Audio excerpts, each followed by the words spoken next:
Hey y'all, it's Nancy, the Handy Scandy. Thanks for joining me for another crafty venture. Today I am here with some brand new products from Technique Junkies from the April 2021 release. And sadly, I'm making a sympathy card. And although no one wants to make sympathy cards, they're so important. And I think it's an important, I'll say, tool to have in our kind of toolbox or our arsenal, if you will, because it's easier and better to make them when you don't need them than when you do. It's better to just have them on hand, know that they're ready, and hope you don't need them, but have them in case you do. So this is my process. There's a lot of stamping, but a lot of heat embossing in this one. So I have die cut my two panels. I cut my slimline panel down to, I want to say this one is 4x9. I could be wrong. Maybe it's 3.5 by 8.5. I think that's what it is, 3.5 by 8.5. And then I used some dies from my stash to die cut the black panel as well as this blue and gray panel. Now the blue and gray panel, I have to tell you, is a gel plate pull from a crafty friend of mine who sent it to me and said, I want to see what you can make with this. And this panel, A, is beautiful, and B, the color combo is just kind of moody, and I thought, you know what, this is going to be my sympathy card. This is the one. It's beautiful, and it'll create the perfect backdrop. So that's where we're at. So I have pulled out these two beautiful stamps from Technique Junkies, and I'll have the names listed down below. The sentiment is a condolences sentiment for loss, and then the other one is a silhouette of wildflowers. And so I'm just, in these last couple frames, just trying to figure out my placement. Did I want it vertical? Did I want it horizontal? What fit better? What looked better? What was more appealing? Etc., etc. You know that whole thought process. So I have left in a lot of my thought process. I've left in some blunders just because, you know, it's really real. Life is really real, and stamping is really real, and we all make mistakes. And typically I'll edit them out just because I want to be respectful and mindful of your time. But sometimes, every now and then, I leave them in just so we can kind of talk about how to recover. I don't know if you guys remember, I did a video in the very beginning called When a Good Card Goes Bad, and it was all about the blunders and how I recovered. So, I mean, in real life, that's what we do because things go wrong.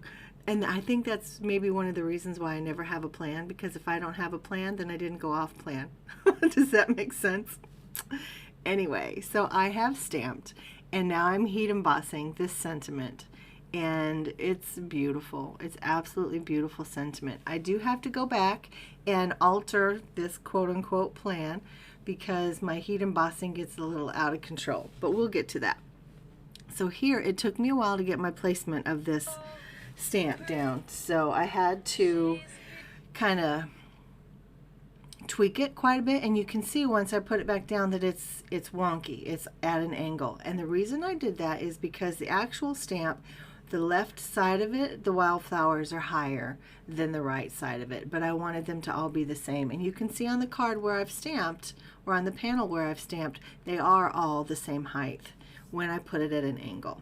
So it worked out for me. It looks a little weird there in the misty, but it worked out the way I wanted it to.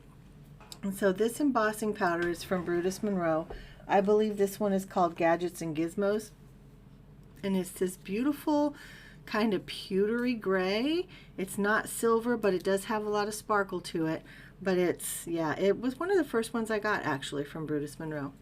And so now, as I like to do, I go around the edges with my embossing ink and the embossing powder, and this time I'm using the silver. It's called Sterling Sparkle from Brutus Monroe, and it's gorgeous. But I love the gray that's in the background of the card panel, the pull that was from my friend, and I just wanted to step that up a notch and make the gray a little more elegant and bring in the sparkle of the silver. So I go all around my card, and I want it to be very organic. I go around the edges, and if it gets onto the image, I'm okay with that. I'm totally okay with that. This is kind of that grungy, elegant look that I feel like I'm developing. I don't know. Y'all tell me if I'm wrong. It's okay. But this is my process. So you see that sometimes I will kind of run my card panel over the embossing ink, and sometimes I just dip it while it's still hot into the embossing powder, because if the embossing powder is still hot and melty, it's going to pick up more of the loose embossing powder. And sometimes I pick up too much and sometimes I don't pick up enough. But again, that's that organic process. And I appreciate that. I like it. Sometimes it gets a little messy. On this one, I didn't feel the need to take a paintbrush and wipe some of it off. But I have in the past, because sometimes the organic process is just a little too much. And so I have to go in and tweak it. But I went around all four sides of the panel. And on the left side, it actually covered up my sentiment too much. So this is me trying to remedy that. Sorry that my head's in there, but I have to get up over the top of my panel so that I can see if I'm lining my stamp up right. Because of course this is red rubber. All of Technic Junkies stamps are red rubber. And so I line it up the best that I can. You will see that it's not 100%. So I just thought I wanted to give it a try. I wanted it to just be, you know, one layer per se, but you can see I double stamped. So, okay, plan B. I tried. So we pull that panel out, set it aside for that ink to dry, and then I just stamp it onto some white paper. And I want to say this is Nina. No, this is not Nina. This is the Opaque Accent 80 pound. Yeah. And I stamp it and then I heat emboss. I was going to do it in silver, but I decided to go with the Gadgets and Gizmos instead. And I'm not mad about it. I like it because it is the same as the stamping that I'm about to cover up, as well as the Wildflowers. And the Wildflowers are just gorgeous. So again, stamped and heat embossed, and then I hit it again with a second layer of the embossing powder. I just wanted it to have that texture and that dimension. So I decided I want a fussy cut because I don't want to lose that background. That background is gorgeous. I don't want to cover it up. Don't want to cover it up.